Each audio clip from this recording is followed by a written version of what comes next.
I've been hearing a lot is I know there's some new rules coming up for NRL, and there's a lot of questions about it.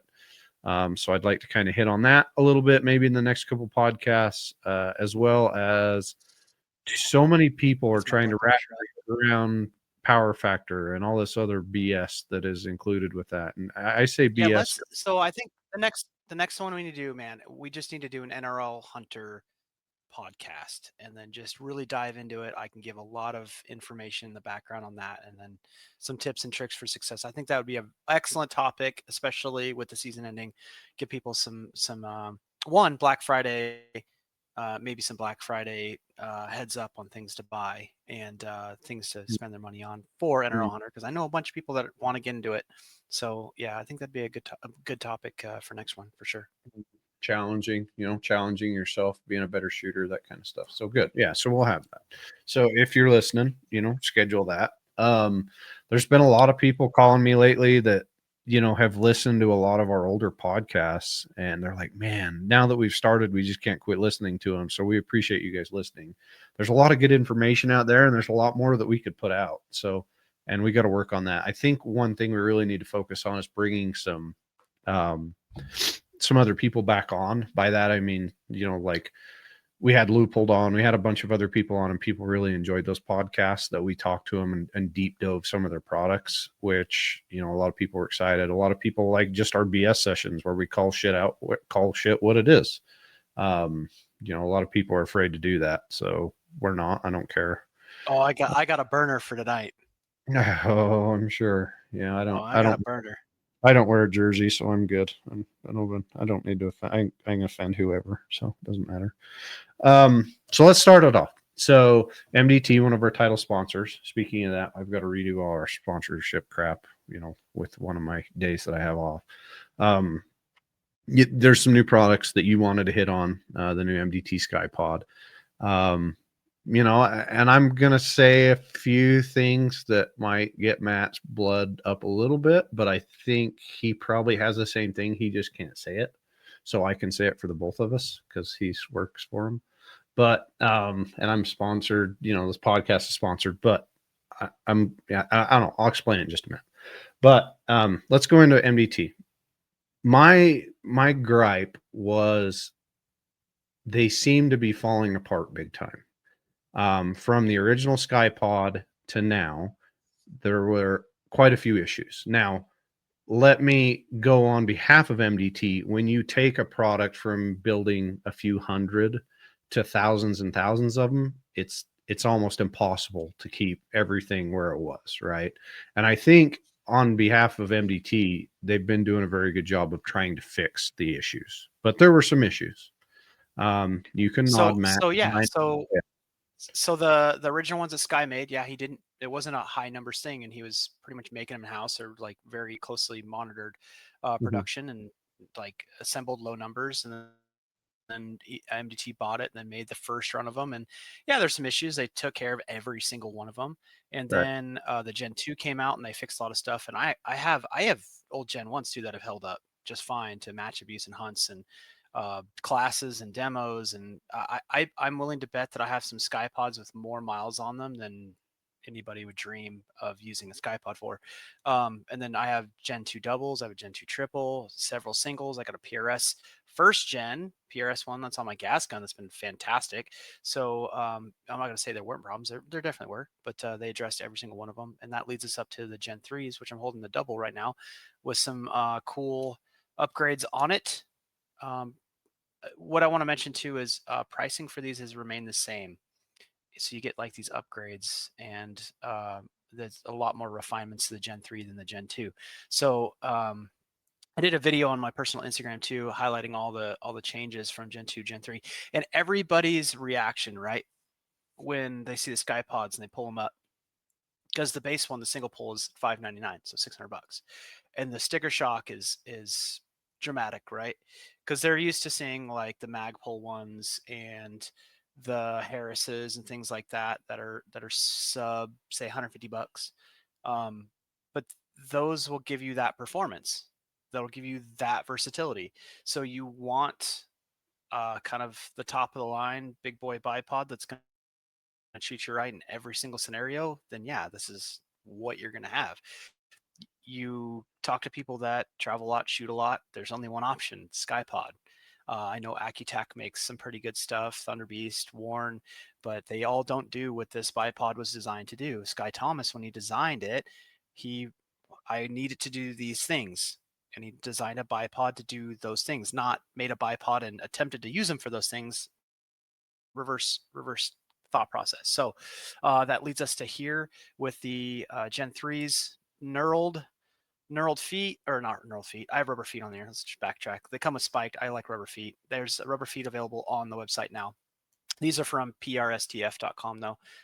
That's their version, which I had some on hand, so I just threw them on here. The knurled legs instead of grip tape. The buttons have these grip grooves in them. The cool thing about the legs is they have a lockout. So the first setting on both of them, you can't pull it, but you can slide one little setting down, and then you have the ability to pull. So you can set these bipods up um, to do that still. So pretty cool. Everything is so much tighter. The play and everything is dramatically reduced since Gen 2. You get these built-in pod knobs, which were aftermarket guys like PR Shooting Solutions was making them.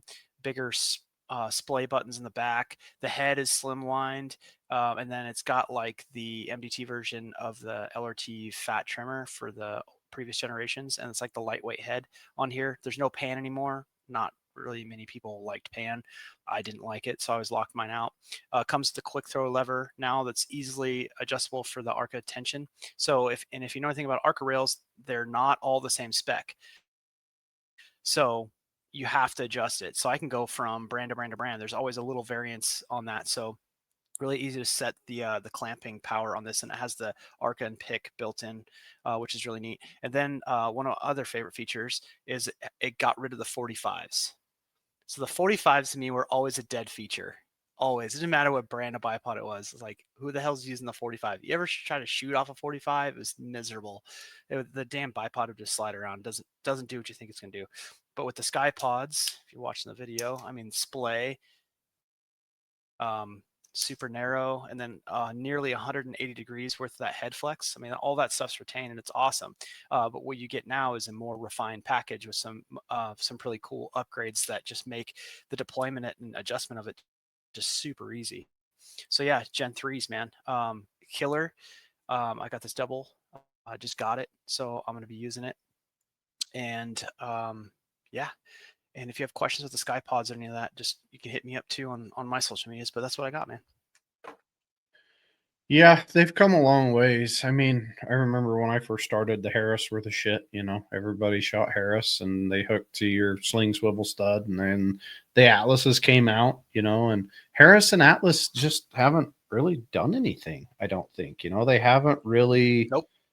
They haven't really.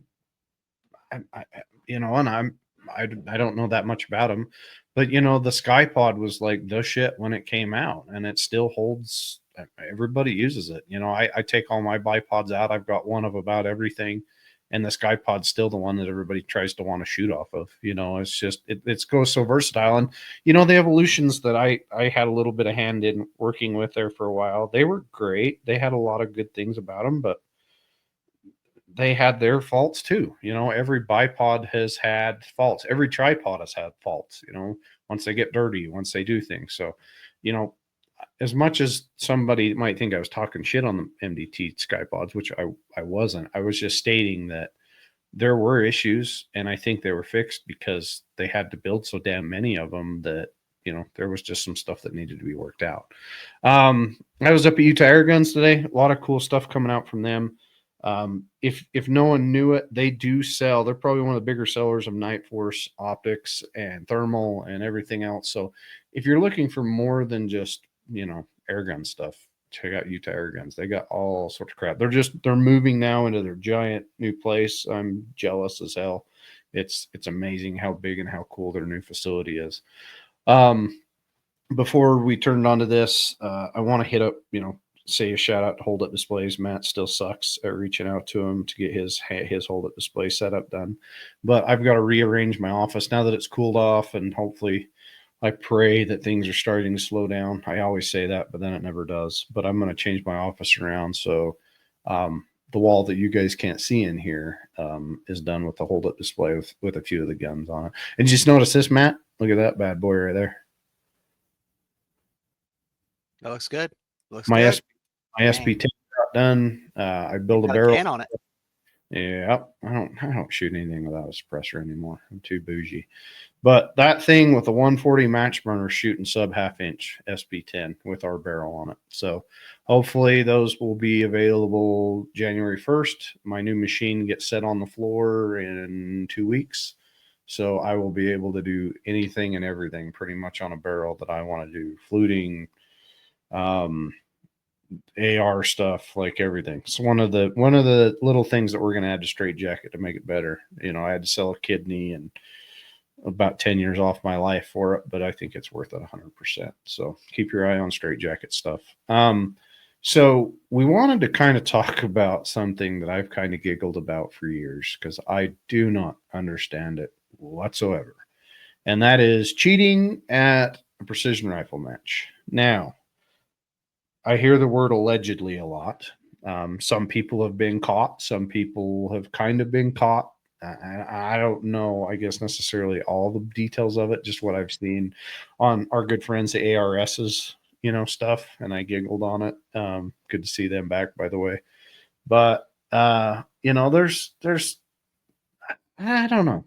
Let's let you talk about it for a minute. They've heard enough from me, but like, I'm over here scratching my So neck. I want to I want to warn everybody right now. If you need to grab a drink or go to the bathroom or something, because this is going to go for a little bit. Because like I'm doing this for a long time. So I'm probably going to talk a lot. So either pause or whatever you got to do. So just be forewarned. But it's going to get juicy.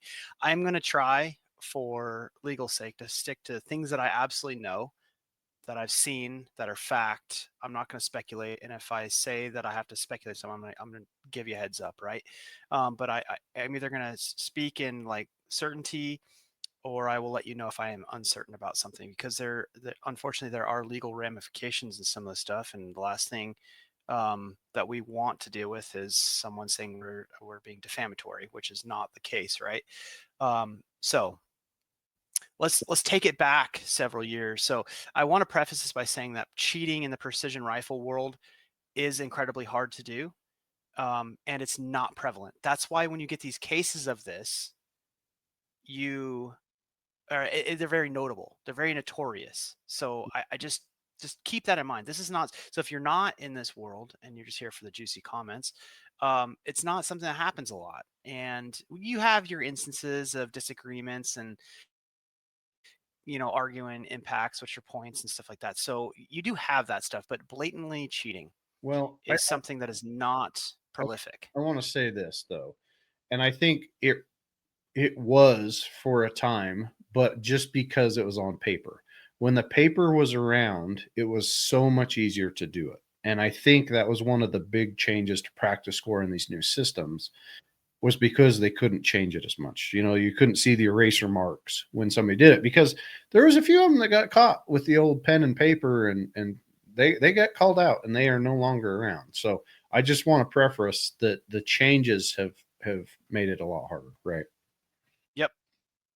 Well, the transparency of it, right? So yeah, I will say this though about the years past when we relied on paper score sheets, because I did shoot matches with paper score sheets. It wasn't as serious back then. It just wasn't. There was prizes and stuff like that. There was money a little bit, but it wasn't where the sport wants to go. Is the like legitimate sporting enterprise of precision rifle. They want it to be like, there's people that want it to be in an Olympic event. They want worldwide recognition, and some countries actually need that status to be able to compete in it because of firearms regulations. So like it's just, that's like, on the global scale, that's what it is. But to your point, yeah, I do believe it was. But on the other hand, it was like cheating in badminton. It was like, yeah, it's just you and your friends, right? But now there's bigger serious stuff. There's tens of thousands of dollars. There's sponsorship stuff. Like, yeah, there's a lot involved now too, as the sport becomes more legitimate. But I will say that cheating is a super rare thing. Um, I I have a large stake in this as a competitor now. I've been doing this since 2016, so I'm going almost 10 years. I've shot in just about every dang state in the United States, a couple countries. I've done a lot. So this and I've run well over 100 matches that I've never made a single dollar on.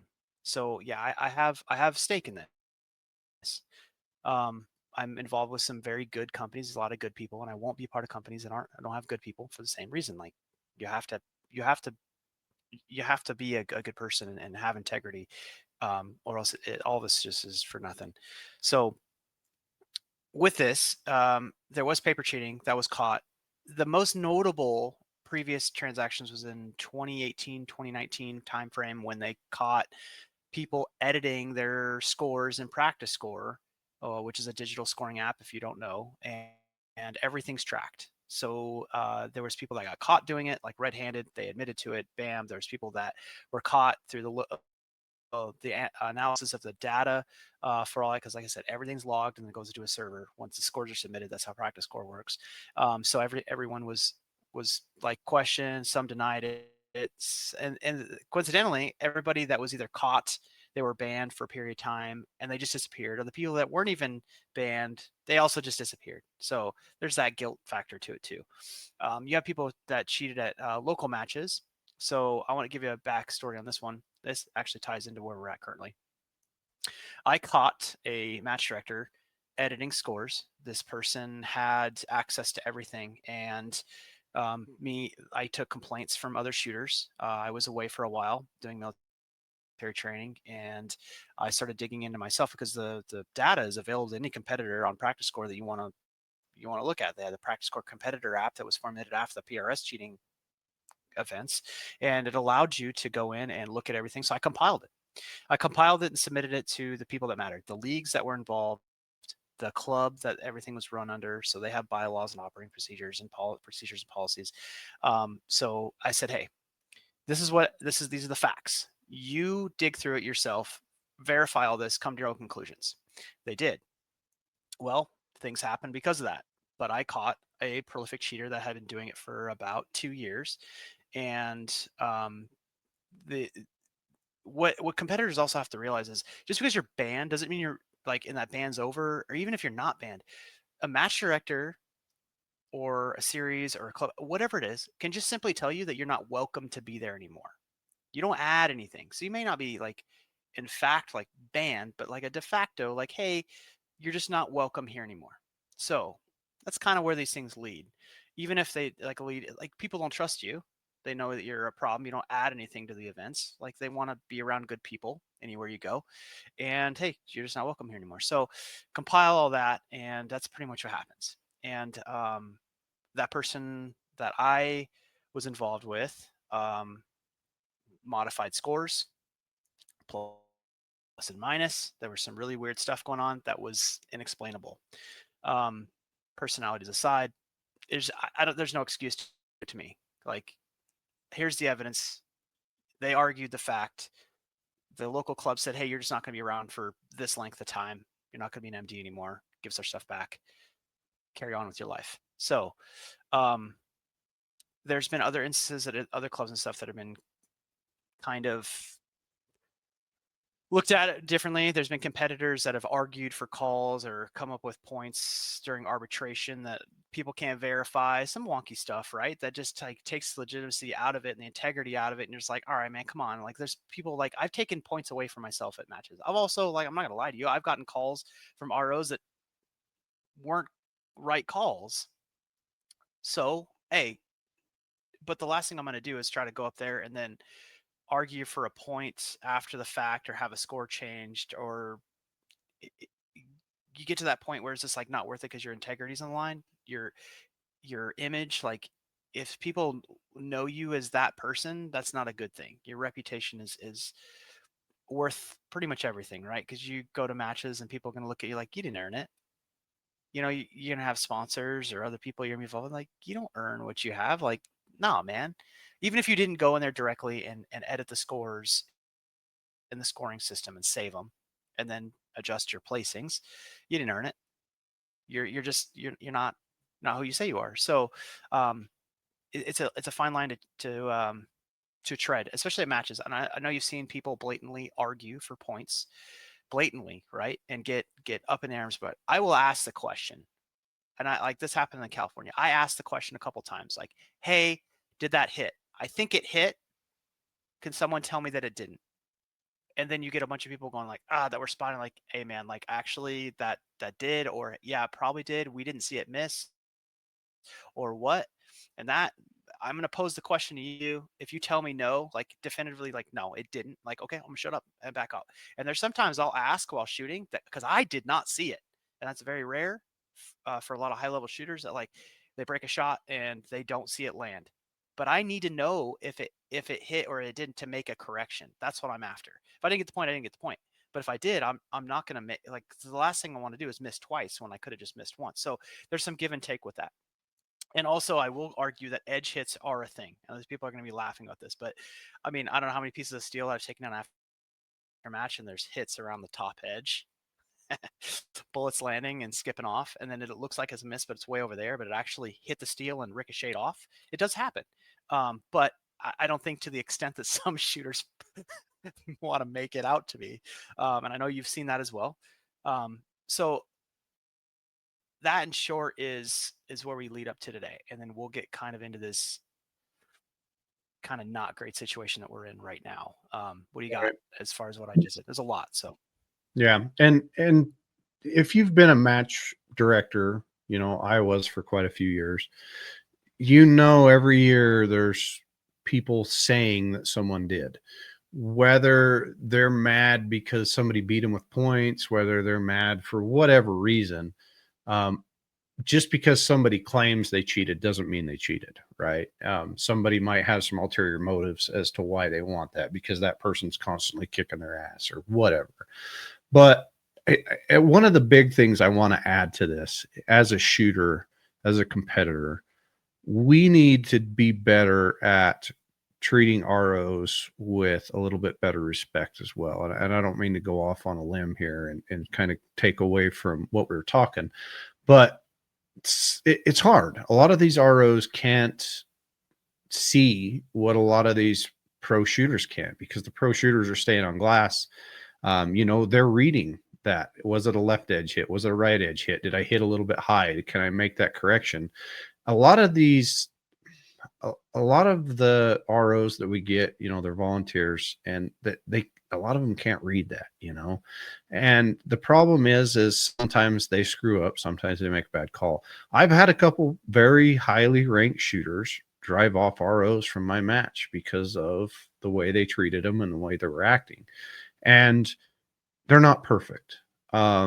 But also as a pro shooter, as somebody that wants to grow the sport, as somebody that's wearing a jersey specifically, you're doing it to promote those brands. And if it's amazing to me how many ROs see the brands on your jersey, and when you act like a tool and a piece of shit, they won't go support those brands because they want to support you type thing. So I just kind of wanted to hit on that real quick, not to take away from the conversation, but things happen that are out of our control, and how we react and how we treat people is a very big thing. And if we want the sport to grow, we've got to be very careful about how we treat, because I've always preached, if you want to shoot matches, go be an RO first to understand how to do that. And maybe you're not number one spotter, but you can come run a freaking iPad or run whatever to input the scores. But yeah, I didn't mean to shift course, but I just kind of wanted to hit on that. no. So Be a let's better- let's talk about that. Let's talk about that though from the shooter side, because this is what I'm gonna tell you. Like, I'm gonna switch gears right now from being a nice guy to okay, hey, I've spent thousands of dollars and spent hundreds of hours a year uh, practicing loading ammo, getting the very best equipment I can, putting those bullets exactly where they need to go. And I'm prone on a 25 power high end scope. I can see perfectly fine. I know where that bullet is likely going to miss if it does. And I've got a spotter behind me on 10 power vortex binos on a really cheap tripod in the wind. Yeah, that's not good. Yeah. So yeah, I might ask you, did you actually see it? Because I did. I did. I saw it. But if you're standing at 6 foot tall on a cheap tripod in 15 to 20-mile-an-hour wind with 10 power binos, and that target's like 1,000 yards away, you didn't see it. You saw a lot of vibration in your glass. You didn't catch what I caught because I'm perfectly still down on the ground, not blowing around with a 25 power scope. So there's that give and take too. And yes, you're 100% right. The ROs that we get are not always cream of the crop shooters or experienced or any of that. They're doing their best. They really are, and we thank them for their service. But what it's morphed into more now is we don't have a lot of those ROs actually spotting. The squad's going to spot, which is dangerous sometimes too. With That's dangerous. Depends who's in the points squad. favors. Yeah. But there's good policing now because a lot of those squads, they're competing against each other, and I have watched it more than once where people are arguing and trying to take points away rather than give them. So it goes both ways. But I also have seen the flip side where people are giving other people points, like their significant other and stuff like that. So I have seen it, and I don't respect that. But yeah, but from the competitor side, like I, man, when I hit something, I hit it. When I miss it, okay, there's very few shots that I don't see. And then I know what edge hits look like. I know what happens to that bullet. I know what a T-post hit looks like. I can watch trace. I can do a lot of those things. And yeah. Okay. So we'll get into the current event. So as of today, it's Veterans Day. Happy Veterans Day, by the way.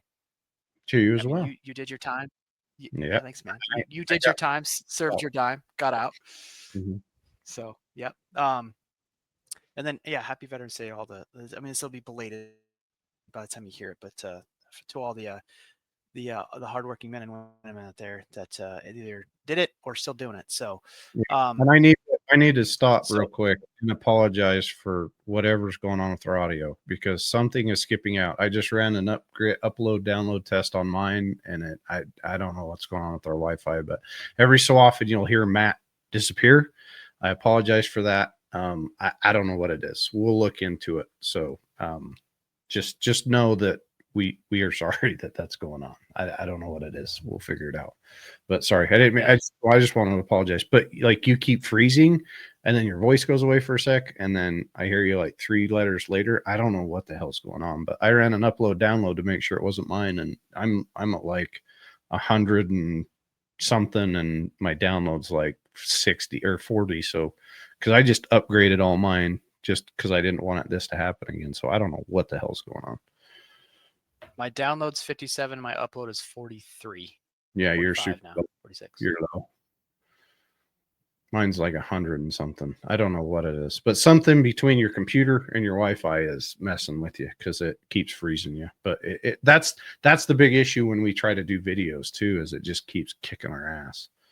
But yeah, so Yeah. happy Veterans Day to everybody. Sorry, I didn't mean to put a stop in your parade, but I just wanted to apologize for No, that. you're good. It's okay. All right. Um, okay. So anyway, the date. So the what happened is the PRS finale. Nice alligator. Um, the PRS finale just happened. That was not too long ago. That was last weekend, pretty much. And if somebody And hasn't seen this, they're living under a rock.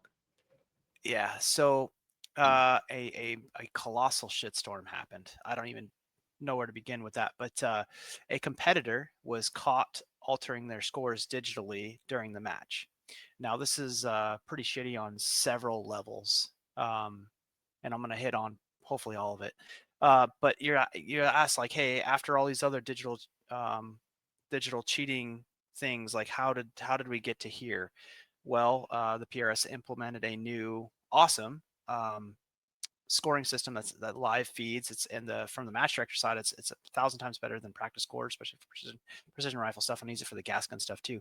But it is leagues better, and the potential for advancement and growth of it is through the roof. It's amazing. So nothing bad about the developers, the owner, nothing about that. But this particular person was involved with the creation of it, and then had certain accesses and went in and edited their scores. Yeah, Now, and I want to point out that one point real quick. And I don't mean to keep jumping on you, but a lot of it was out there like, oh, this was one of the creators of this app, and this, like they started talking shit on the app. I want to make perfectly clear that this was not the creator of the app. This was somebody Correct. that just had back end access that worked for the app. So don't put the app and this person in the same even category. Nope. So, The the people that actually develop the app and then work behind the scenes and have taken on like the brunt of all of that are actually amazing people. I know them um, outside of this stuff, and they're fantastic. And I can't say enough nice things about them. And they've spent their own time, their own dime to do all this, and have traveled the country in support of everything we've got going on and do media and stuff. And it's fantastic. And what they've been able to do in the last year and a half is mind blowing. So there's nothing, and how they've handled this whole situation as a forward has been fantastic. So anyway, during the match, stage, the PRS finale, you only get to go shoot it if you're invited. And so you have people that have worked all year long, traveling, shooting, performing at the highest levels in this discipline in one place to hash it out for the season points. The finale match itself is highly regarded. So you have a match winner, and then you have a season winner, and then you have all your divisions and classes and things like that. So it's a big deal. It's like 230 some odd people that went and shot it, I believe, which is quite a it's not a small number, and they're from all over the world. I mean, you had a bunch of different countries that came and traveled and shot that match as well. So you had all these people competing each other, but this one person decided to take it upon themselves and basically finish shooting a stage and then edit the score in the back end without anybody knowing. Well, here's the fundamental problem with that: you're competing against your peers, and I got to tell you, I have my opinion of the competency level of this discipline is very, very high, very high. You have a bunch of smart people meeting in one place, very smart and pretty well off people. Because I mean, this is it's a hobby, it's an extra thing. It's not a I have to do this to survive sort of thing. So this is an extracurricular activity that costs a hell of a lot of money in the gear, the travel, the sustainment, all of it. So this person was adjusting their scores after every stage, but doing it in front of the very people that are trying to beat him. So at the end of day one, they're on top. And the rest of everybody else is going, like, how did that happen? We've been watching this person shoot the entire time. So how it works is you usually have a squad of around 10 people, and you're involved, and they have dedicated ROs at a match like this. So your competitors are freed up to kind of keep their eyes on what's going on. And usually you're checking scores of, you know, where you're at and you know where your closest competitor is at. And so you're kind of like, yeah, I gotta clean the stage, or I can only drop X amount or something. But when the numbers don't start adding up, it rings bells very quickly. Like, okay, so I watched you drop 4 on that stage, and now it says on the digital scoring app you only dropped 2. Well, how did that happen? Okay, well, that's not right. So people start keeping track and paper checking. Here's the really unfortunate part of this portion of this. These other people in the squad that they're competing against have spent all year traveling all the states, some international, and they've spent the time, the money, the heartache, the wins, the losses, all of it, right, to get to this point, to get to the final match of the year where it all adds up. And they can no longer keep track of what they're doing. Their performance now doesn't matter because they're so focused on this one person doing bad things that they've basically erased their year, everything that they've done. So the selfish aspect of this for this one person to do this is mind blowing to me, because they just cost these other people in their squad that are independently, by the way, keeping track of what's going on. And I do know this for a fact. And they're the ones that add it up and bring it up to the people. And the one person that was in the squad was actually like the centerfire rifle director, the guy that's the hammer. You're cheating in front of the dude that can actually do something about it. Not smart. So this is what happens. So I was actually at the drag races in Vegas, keeping track of scores in between round stuff, pulling up my phone, watching the live scoring and seeing where everybody's at on Sunday. And all of a sudden I noticed at the end of the match, someone's scores are gone, like completely deleted, like didn't even exist. Like, okay, something's up here. Started asking around.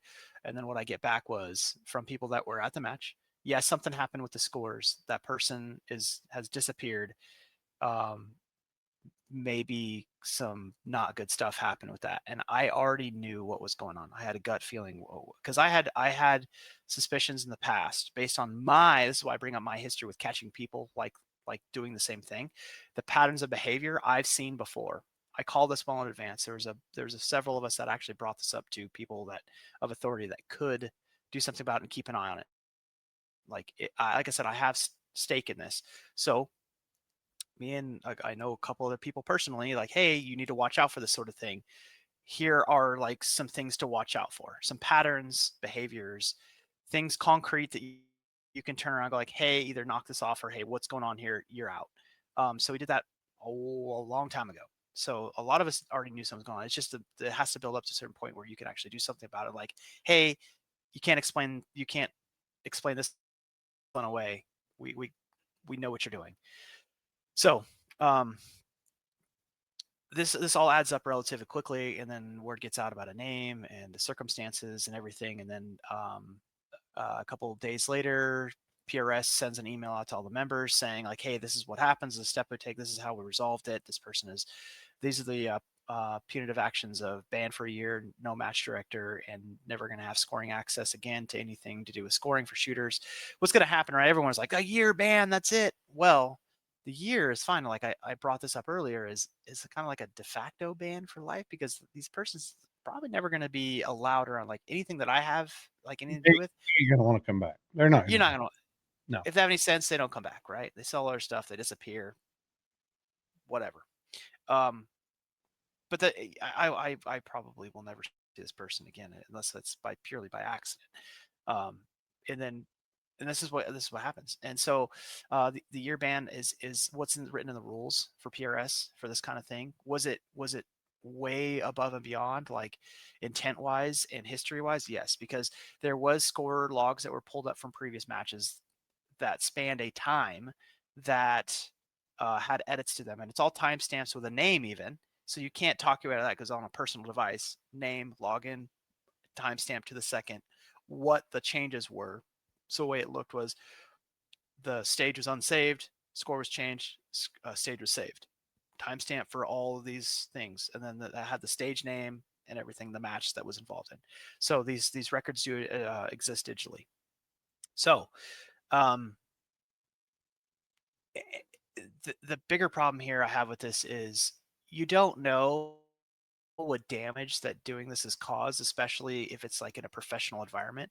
So if you're changing your scores to get to a finale, that means you got an invite that someone else didn't get, and you may not have earned it. So you took that away from that person. Okay. Now we ask about what about prizes? What about sponsorships? What about prize purses? What about anything that's accumulated based on a performance, right? Whether it's personal image, um, clout. I mean, you do well at these things, you automatically get recognized and you have some sort of status. Like, and that was all just done on false pretense. So that's kind of the bigger issue. Yeah, you cheated at a game, got it. But there's a lot of things that stack up on this that I personally have an issue with, and I don't. I guess where I'm going with this is I just don't know how we don't see this again because there's always going to be that person. It doesn't matter the name or the circumstance. You're always going to have the person. The person is going to do this when they feel that they can get away with it. That's what integrity is, right? I think Army generically defines it as like, what you do when someone's not watching, basically, is what that boils Yep, down to.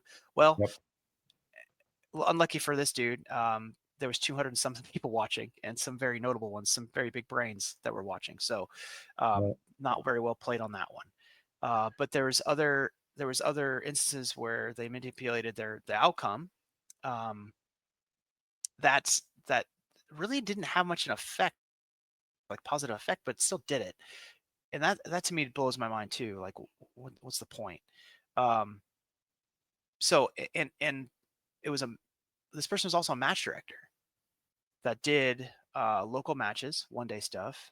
Um, and that bugs me too because like people come to you, they pay a match fee, they trust you, right? If I started cheating at my matches and editing my scores, people wouldn't come to my matches anymore. They would know something's up.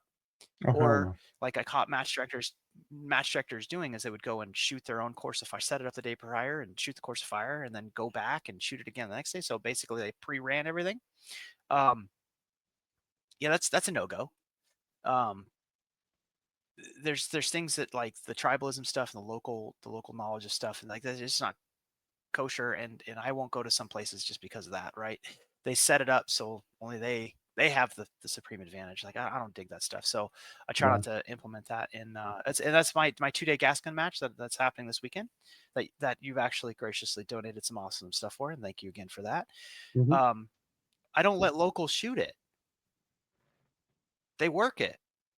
Locals don't shoot it, You. especially a damn sure if they're, I know I'm the bad guy, but the reason for this is I don't want the perception that anybody has something else over somebody else, like an out of towner that paid to travel and stuff. Like if there's nuances to a range or a prop or something, like no, it's got to be fair for everybody. So no, this is something you're going to do. You're going to volunteer time and you're going to give back to the community and you're going to make it a fun thing. So when you travel somewhere else, hopefully they return the favor for you.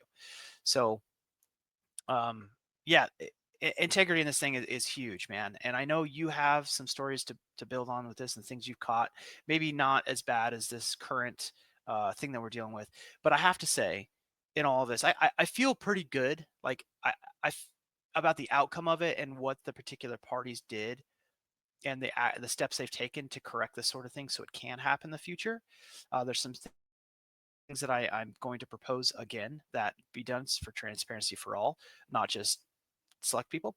But I am satisfied with that. And the court of public opinion, allegedly, is a very rough place to be judged. So there's always that aspect of it too. Right. And I guess here's one of my stories. I was a match director for quite a few years, one of the original founding guys with the NRL. Um, Good people do dumb shit. And, I've caught a couple people cheating, and the best people to catch it, to your point, are people in their squad watching them. Because if you compete and you spend that much money to go compete, you're going to watch people, especially somebody you don't know. You're just going to keep your eye on them, right? There was one instance at one of my matches that no one's ever known about and no one's ever heard about, and they never will because I don't think it needs to be brought up. But there were two competitors that were going back and forth. One would do something a little shady-ish.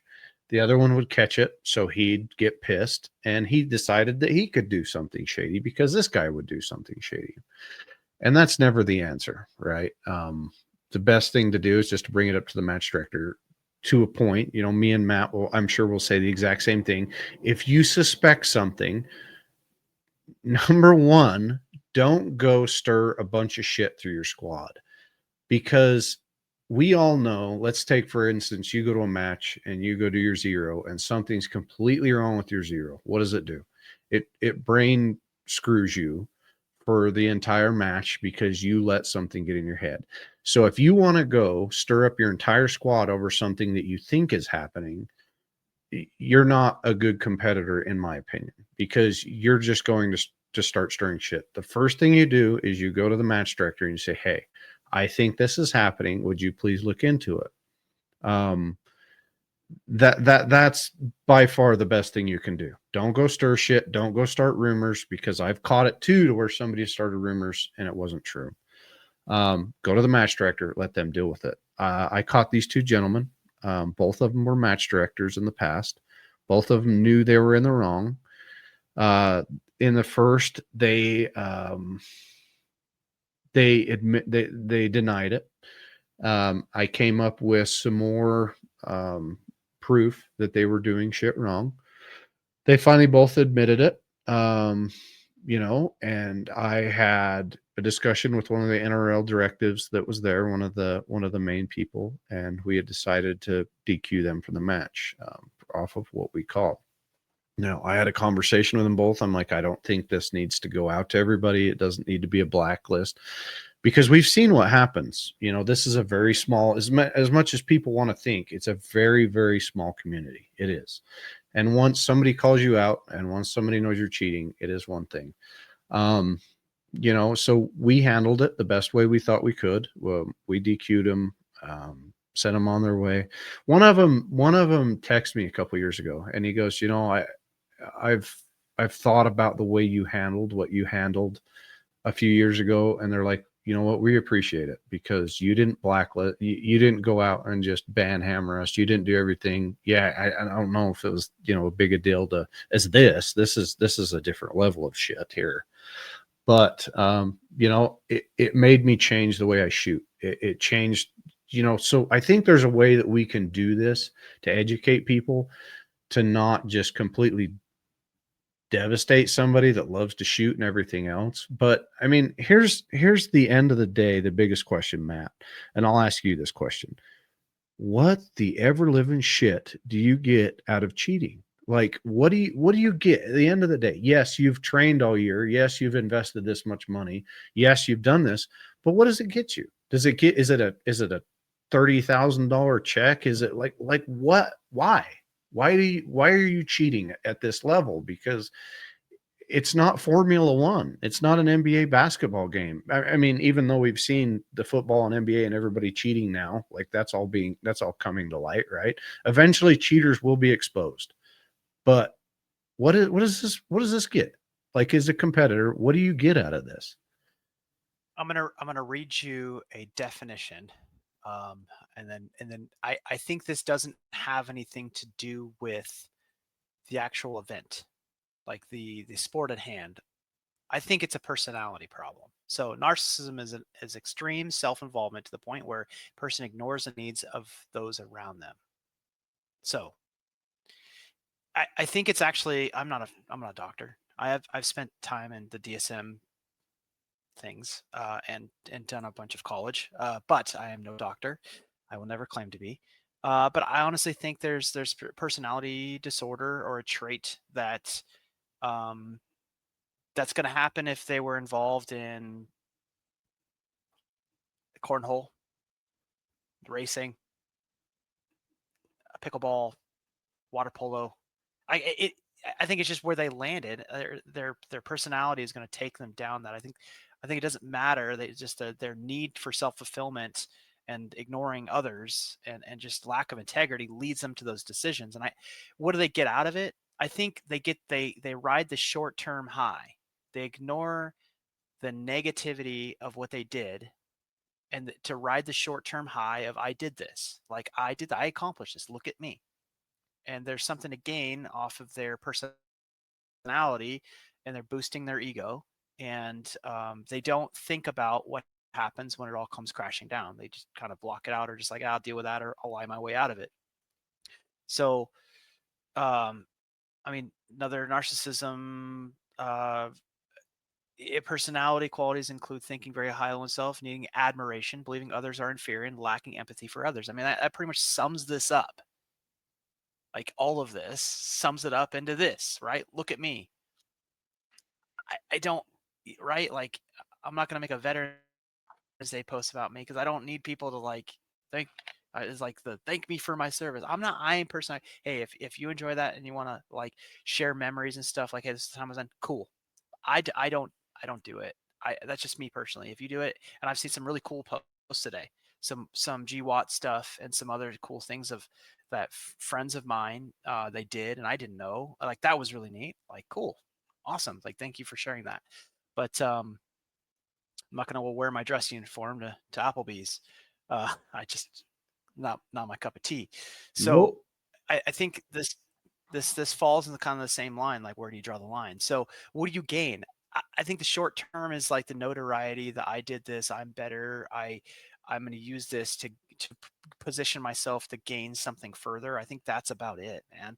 And why would you would do this on the 1 day club level? I don't know, but the people that I've caught them at that level, whether it's paper scores, digital scores, doing things that everyone was told not to. Like, I'm gonna catch it more there than anybody else, and that's really the why. Like, what is there really to gain on this level? Now, at the top aspects of anything, like, you hear about Formula One and cheating, or NASCAR and cheating, right? You go like, well, I mean, you don't agree with it, but you're like, yeah, I can believe it.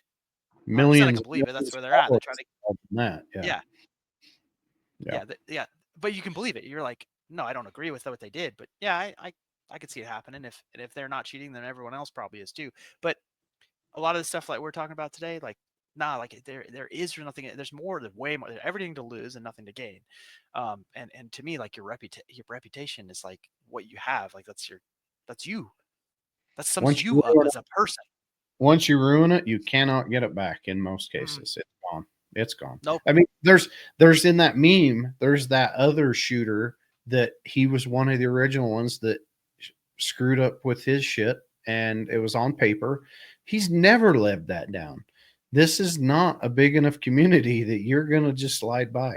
Sponsors are going to see that. People that you buy stuff Yep. are going to see that. They're going to see the name. I still know that last name Dawson guy. Like it's ingrained in Yep. everybody's freaking memory that that guy did what he did. And now this guy's going to have the same instance. So I guess at the end of the day, you've got to decide, is it freaking worth it for that? Is it worth walking the table 3 spots in front of somebody else and, beating your chest? I don't think so.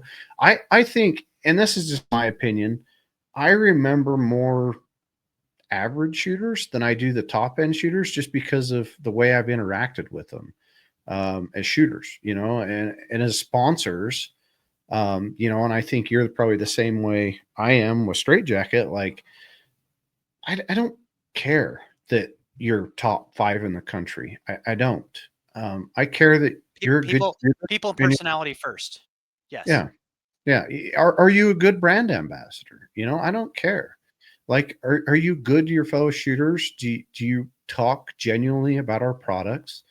And, are you good? Because I keep seeing these guys that are at the top and they've earned the top spots, but there's constantly little things that get brought up about some of them, not all of them, some of them that there's questions why people are where they are. And again, coming back, a lot of that could be jealous people, could be anything. And we're never going to jump to conclusions until we know for sure. But it sounds to me like this one's like 100% for sure people caught him. But like, I don't know. I saw a couple freaking posts, like it was legitimate, like 30 freaking points. Like 30 points? Are you on crack? 30. Like, there's no way that, like, In in I one can see, match. I can see 2 or 3, 4, doesn't really raise any question. 30? Holy shit, Batman. 30? Like, damn, son. That's every stage points. There's no way. Ain't happening. Yeah. Yeah. And I can't wrap my head around that part either. But hey, I'm not that. I'm not the person. I'm not that guy. I don't. Man, nothing. yeah. I got I, nothing on that part. I, I I think can't do it. I think the moral of the story is, what do you get? What are you getting for cheating? Are you doing it for recognition? Are you doing it for, you're trying to, go to, I know I saw a couple of posts that this gentleman was trying to push towards the Team USA stuff, which is cool. And, you get to go do the Team USA stuff, blah blah blah. But it's not worth it. It's not even close. And it's amazing to me. Since when I started shooting, I was one of the original. I tried to look the other day to see what my PRS number was because it was in the same. It was in the. It was below 50. But I quit paying, so I don't know what it is anymore. So I've been shooting this sport for a long time, and you know, it's amazing to me the turnover of people. You think this is everything for a long time, and then people move along, and changes are made in their life and everything else. Phil Vallejo did a post the other day about, this shooting was everything at the time to me. And then, it's great, but life changes, things change. And I think you've got to look forward to that too. Like, you're not going to be shooting forever. You're not. Some people have been Mhm. shooting for a long time, but most everybody that I started shooting with, they're not around anymore. They don't shoot, they don't compete. Life came, they did their thing. So, learning to be the better person, learning to be the example, I think's the moral of this story. I think, in my opinion, anyway. Right? I I don't. That's like a sad thought, and I don't want to end on a sad thought because like someday you're gonna shoot your last match. Someday you're gonna do the last something for the last time. Like And that's a shitty thought. Like you don't know until you get there, and then like, yeah, that was it.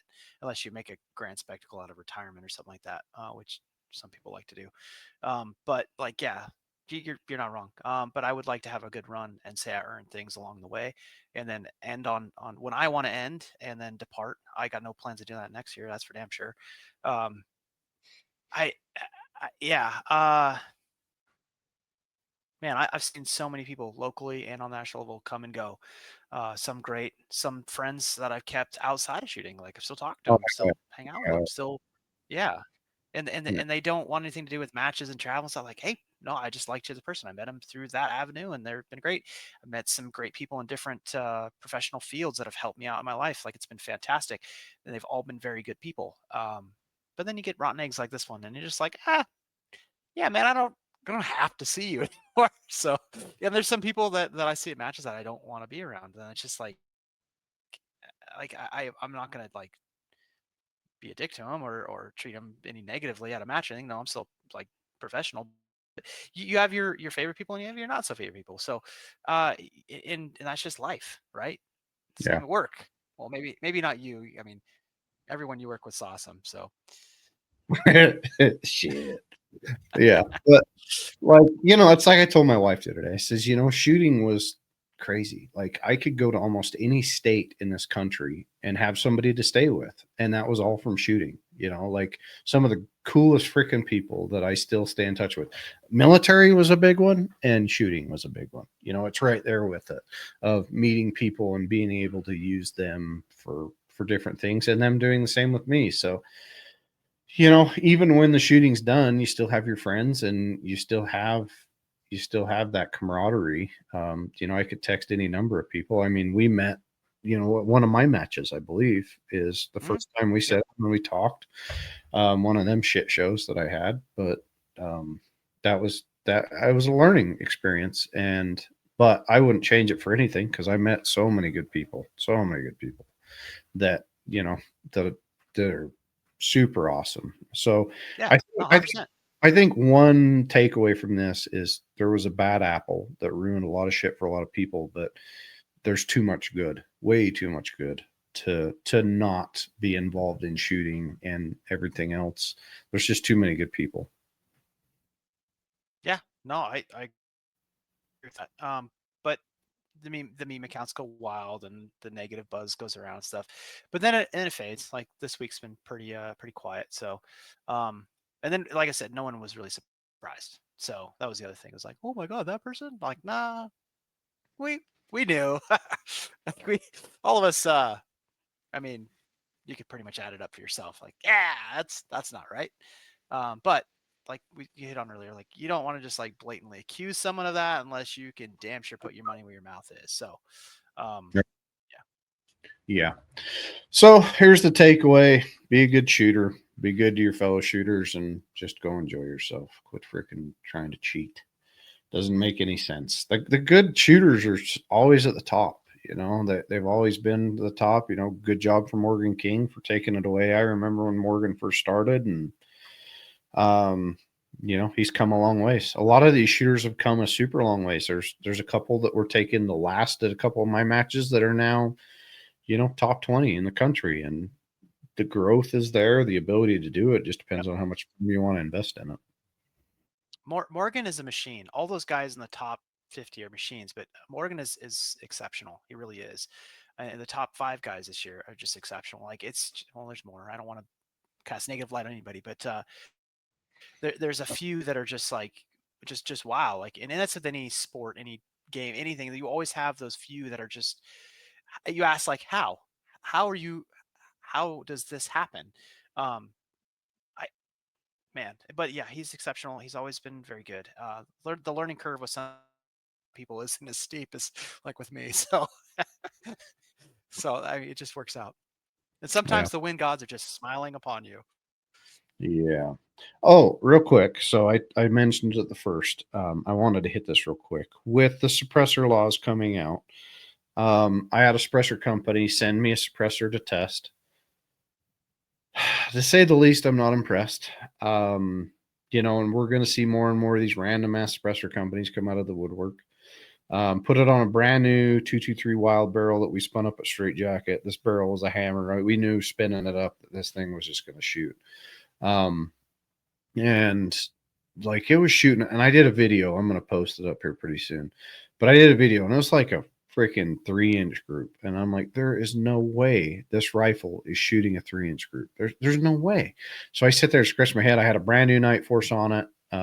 This rifle setup. It's in an MDT chassis folder. Sweet little freaking setup. And it was factory ammo, but I'm like, dude, this was Barnes factory ammo that I helped load way back in the day, and I know it's good shit. So I took that suppressor off and I put a KGM, the 6.5 KGM can on it. Shot a 10 shot point. It was like a 0.68 group. I let one flyer go. I think it was my first shot. If without that first flyer, I think it would have been like a 0.4 10 shot group, 0.5 10 shot group with factory ammo. Be careful about the suppressors that you're going to go out and buy here in the next little bit because of the laws that change. But for me, KGM cans are one of the top cans, in my opinion, that there are and there will be because of their design, the way they've tested them, everything else. So, Silencer Central is one of our good sponsors. I love my Banish 30s Golds. I love a lot of the Banishes. I know Matt's got a couple of them. The new Speed Ks, stuff like that. Make sure that you understand that all the new suppressors coming out are cool, but there's still a lot that goes into building a good suppressor. So I just wanted to hit that real quick before we exited. You got anything on suppressors? I've been man. I just been shooting quite a bit with the T-Back Magnus SR with the Recoil X brake on it, and did a product demo on Thursday too. And that was, man, I really like that setup. It's good. It's quiet. It's Mm-hmm. flat. It's nice. That Recoil X brake is some pretty good technology. So, man, I like it. You want, you want to know something funny? Is we had that brake designed 2 years ago, and we just never built it at Straight Jacket. We're like, we know this is going to go big, and then they released that, and we're like, frick, we should have released that like a couple years ago because we had the damn design And done. I got to tell you that the gentleman that's behind all that is a solid dude too. And maybe he's Utah. Maybe I can't remember. Maybe Utah. Um, Good dude though. Good person. And I've really enjoyed that product. And I've got the original Gen 1, the 3.1, and I've got the new comp one that kind of vents up. Man, it's good. It's really good. So I expect to see more stuff. Actually, I know a guy out in Phoenix that's building a new braked can too. That's going to be pretty solid. And then the suppressor stuff that's happening right now is mind blowing, but also to your point, a little dangerous because you got some people that are, they might be good at design but not manufacturer QC. So with products, you kind of got to bring all that stuff together because you can't have one of the three, or even two of the three. Like it's kind of you got to bring it together, and then you're happy with what you bought. Yeah, and there's so many people copying each other's stuff. There's a company out there that just blatantly copied KGM shit, and it's bad. But that's growth. That's the way things are going to go. So understand that when you go out there and buy this stuff, it is what it is. Wanted to hit real quick. Sam with the Barrel Burner app, he's T-Back guy. Great stuff. We just did some barrels for him. He shot it. We're doing a challenge right now with the T-Backs. Go onto the Barrel Burner app, go onto their social media, follow them. It's a 500-yard dial your rifle in challenge, and we're giving away a free pre-fit barrel with Barrel Burner app. So go check it out. We're going to bring Sam on. We're going to have him talk about why the Barrel Burner app is important and everything else. So I'm excited about that. We'll probably hit suppressors a little bit and everything else. So great people. There is a ton of solid people in this industry, and I think we need to do a little bit better at bringing them on and introducing them. We did that in the beginning very well, and we haven't done it for a little while, so we're going to bring that back. So I appreciate you, Matt. Anything you want to close with? No, I'm doing a bulk batch of brass and reloading and stuff to prepare for our move back to Reno. So, and then I know that you and I have discussed doing some cool classes and stuff this next year in your neck of the woods. I'm looking forward to that, and we'll start that talking about that with the NRL Hunter podcast that we are going to do, and I'm going to blow your phone up about it because it'll be actually super fun. So you can ask a bunch, because you haven't shot one of those. You can ask me a bunch of questions, and then maybe I'll ask someone else to join me too. I've got a couple of really good dudes that shoot a lot of that, and it'd be a lot of fun. I really don't have much. I've said a lot tonight, and yeah, man, I'm just gonna keep on keeping on. 2-day gas gun match. I got 70 something competitors, 20 something ROs. We got a staff match on Friday, main match on Saturday and Sunday. Hey, I did something a little bougie for my gas gun match. Oh boy. Me and the wife, we went to Costco and we got water, obviously, and we got Celsius, Red Energy drink, Bull, they're good. White Monsters. Like we bought cases of energy drinks for competitors and stuff, and then we got other snacks and stuff, and then we got a taco truck for the food on Sunday.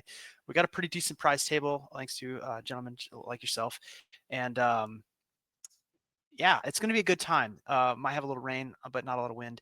But yeah, gas gun matches are super fun. I'm going to be recording a bunch of videos and pictures and stuff, doing as much media as I possibly can while running the match, which is a feat in itself.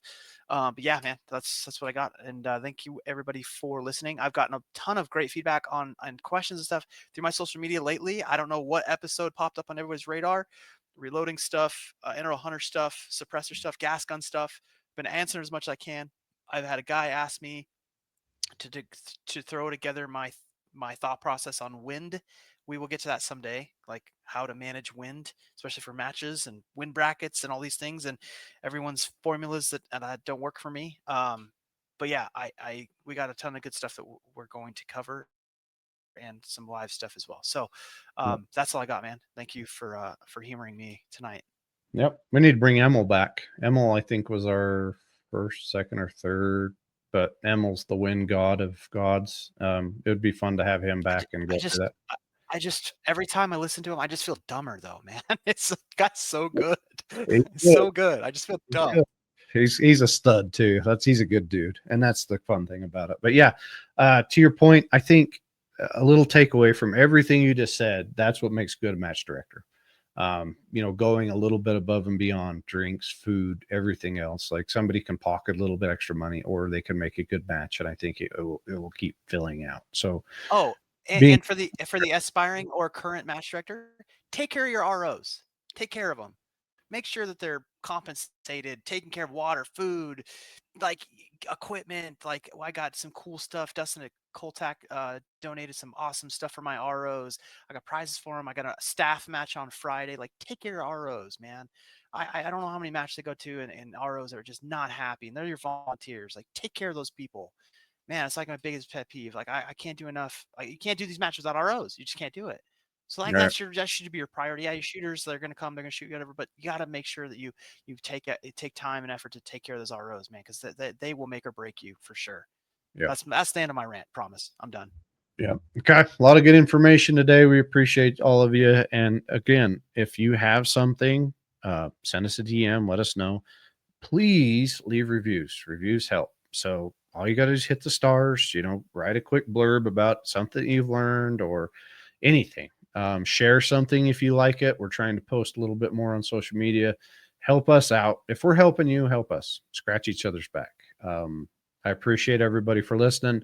There's a lot of you out there. I get calls all the time of people that listen to the podcast and learn things and have a lot more questions. So one thing I found out with our new, just to quickly put this out there, there's a new live webinar session that we can do with our podcasting system that we have here. So if there's somebody that wants a webinar on how to put together a rifle, how to understand things, we can do live on our webinars that we can have a few seats too that people can ask questions. So something to think about. All right. Cool. I appreciate you, Matt. Thanks everybody for listening. Stay tuned.